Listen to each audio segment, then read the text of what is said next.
Hannah. I work in the NHS as a healthcare professional and service manager. When we reach the point in any NHS service, such as physiotherapy, and it's no longer required, we recommend and we make recommendations to patients about support and activities for social inclusion, physical health or well-being that are available in their local community. For example, Tai Chi, arts and crafts groups, and walking groups. Current practice is reliant upon individual knowledge, memory, and paper-based pamphlets. My pitch yesterday was to have a digital service that allows us to collate information on services and generate tailor-made recommendations for patients. From this, I present our product, Finder. I'll give you a demonstration. So we utilise the site at the point of discharge. I type in there my discharge. For example, Adam. He's 21, he's been seen by an occupational therapist following a spinal cord injury. He's a new wheelchair user, and he's keen to return to paid employment and sport. Prior to his injury, he was a carer for his mum. I continue. From the information that I've put in about Adam, it suggested that he might be interested in wheelchair basketball and gives him some information about it, and a carer's coffee morning. Through discussion with Adam, he says, I'm keen for the wheelchair basketball. I save it. Like in an online shopping basket, it confirms for me what it's recommended, and I send it to Adam. It confirms that those recommendations have been sent and brings me back to my home page. I move on to my next patient, and I see Betty. Betty sadly had a fall. She's broken her hip. She's been seen by the physiotherapist. She's able to walk short distances, but she wants to progress. She sadly cares for her husband who has moderate Alzheimer's. From the triggers there with Betty's presentation, it suggests Tai Chi and a carer's coffee morning.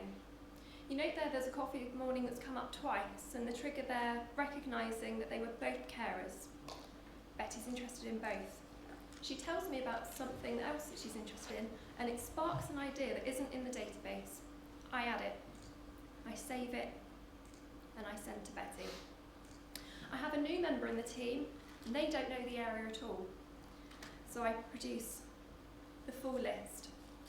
You notice on there we have further down bottom a men's choir. We've not seen that before. We haven't, because there's not been a trigger for it. Our further development ideas for this would be to increase a filter search so you could identify whether you want any free activities for someone short of money, how far they're willing to spend, and then eventually patient access to the site. With 1 second to go, I end.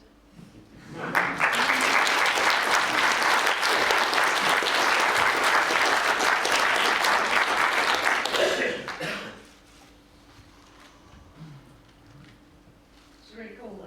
I love the social prescribing opportunities. I think hopefully something that we can come to later when we've got better digital applications is probably the opportunity for allied health professionals as well as GPs to consider social prescribing, being able to cover the cost of the first few to get someone a chance.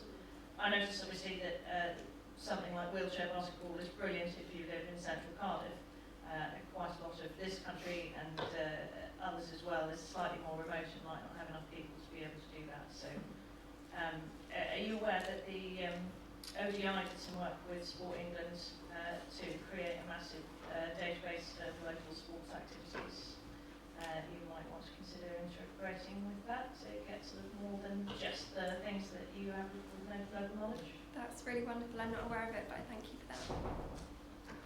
Yeah, this is really great. One of the things that I would be interested in is how this links up to public transport and transport full stop, because this is essential for most people. So, thank you. That was something we discussed in the development ideas yesterday, of having eventually with the further development, conscious that we started yesterday. So we wanted to produce something that was realistic, that we could show you for now. There's a huge amount of further ideas, including the question, can you drive? Do you rely on public transport? Including how far, as I say, how far you're willing to travel. Can I ask, sorry, I know you've only got 4 things in the database and there was some matching. Was it really an algorithm that was doing the matching, or were you just showing us how it might work? So the algorithm, right, isn't quite there, but that's really dependent on people actually using this, right? So if you fill out the form, that's actually storing the data. So, you know, there's one flow for administering the system and also for searching and finding the recommendations. Thank you. If I just say, the finder, just to identify, so it's find onward recommendations. We've used time recommendations for the fluidity in the room, that we're not all familiar with the jargon that we might use if we applied it locally. Brilliant. Thank you.